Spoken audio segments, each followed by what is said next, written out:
Hi, everyone. Notice my Christmas mug. Notice my Christmas tree. I decorated for Christmas. Now the reason I did that, and I received this sweater as a Christmas gift. It's not really festive, but the reason I decorated is the journal I'm going to be reading. I wrote on Christmas Day, an old Christmas day, but I'm recording this in April. And so Christmas ornaments in April communicate something very different. I have a story, a sort of a sad story that I'm going to tell now, and then I'll get to the journal. But um, maybe 5 years ago, something like that, there was this house in my neighborhood in the surrounding community. And the family leading up to Christmas that year, they over decorated. I mean, just the most elaborate festivity that a house could possibly wear. Like life-size nutcrackers in the yard, right? There are these huge wreaths that were hung like out of the reach of giants. I mean, like fire ladders to hang these things. And like the lights themselves all over the house and the trees and gates and bushes. And it was like the brightness when those things were on, it was like a medium-sized supernova. Okay. And it was festive and fun. And then Christmas happens and it stops happening. And then there's that it's like socially fine to leave your lights up for now phase with a week or 2 weeks or however long it is. And during that period, the husband who really did all the work of putting those things up sustained some sort of accident. I didn't want to pry. I didn't know them. I don't know their names. And I didn't want to be part of the gossip of any of this. All I could have was sympathy, sort of from afar. And the family, the surviving family, became really reclusive. There's two kids, there's a wife, and he sort of stopped seeing them. Some neighbors would step in. Somebody would come clean up the yard. It's still a little disheveled, but it keeps it looking presentable.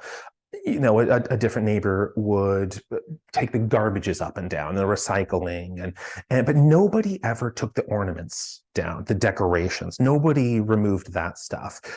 And it would have looked weird if they did. Or if somebody comes over and they start like taking down, climbing ladders and like taking stuff and like it would look like they're stealing. Or they're vandalizing maybe, or something like a disgruntled person would do. But like the lack of gruntle was understandable if you didn't understand the situation, because it's now well into February, okay, and there's an 8-foot Frosty the Snowman like waving to like couples getting ready for Valentine's Day. And in that moment, I would go for walks. And in that moment, for like, at least for me, for the first time, Frosty became a symbol of sadness, right? Where like he's this image representing the sadness of two holidays. And the point of telling this story is that I know the holidays are commonly a source of sadness or a time of sorrow for lots of individuals and families. And what I've been told, this isn't my experience, but it reminds people of loved ones, right, that they've lost. And I mean, I guess one solution is just like spend every holiday alone. You're born and you sort of grow up and hear Santa Claus and whatever. And like, no. It's time to go into my solitary years. Birthdays, Thanksgiving, Christmas, whatever it is. Like these are days of isolation for me because I want to spend my latter years surrounded by loved ones in a fulfilling community, and so I gotta avoid them for now. Right? Like, okay, that's one approach, but I've never been big on that approach. And I guess I've just been lucky so far. And that's the point of this journal, is this is a time that I was spending with my family. And so let me read it. Number 15, Saturday, Christmas Day, 2021, holiday wishes. Hi, everyone. I don't plan on writing anything today except for this. Should we do figgy pudding this year? I was asked for the first time in my life. I don't know. What is it? What do you mean? It's figgy pudding, like from the song. Yeah, I'm familiar with that weirdly belligerent lyric, but if there's a verse that sings the ingredients, I remain unaware. So, like, what's in it? Figs. This was stated in a tone that managed both disbelief, how can anyone not know what figgy pudding is, and disdain, the very foundation of Christmas has been insulted.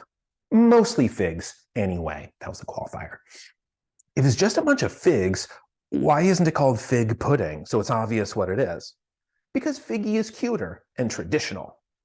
It's misleading though. Like if I offered you a chickeny sandwich for lunch, you'd probably have some questions, reasonable ones, such as what's in it?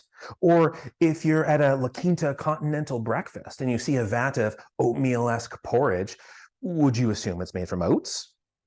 The conversation stopped there-ish, but it brings up a few points, which I consider worthwhile. First, the clarity of our communication can almost always be improved, and traditions often need the most improving. Second, I appreciate the shortcomings in our traditions. Devoid of flaws, they would simply be best practices, so calculated and unsentimental. Third, and most of all, I value the diversity of our flawed practices. There are 1,000 holidays, give or take. Imagine how impoverished art would be if there weren't. Imagine how boring life would become if we unified into a single culture in which everyone shared the same beliefs and celebrated the same holidays in the same ways. To me, that would be the death of beauty. Okay, that's all the time I have for today. I'm going to return to my Christmas now, with family, figgy pudding, and maybe some traditional Christmas songs. I hope you're spending the day surrounded by loved ones eating delicious food of your own. Do what you want with the music, klezmer or Rammstein or whatever. In the interest of preserving beauty, I hope your traditions are different from mine, as long as they're safe and respectful. Deep down, I think everyone celebrates love, warmth, safety, empathy, humanity. And that's what I wish in your direction. That and clarity of communication. Okay, that's it for my Christmas entry. I hope whether it's your April or your December or any other time, family is around you and so is love.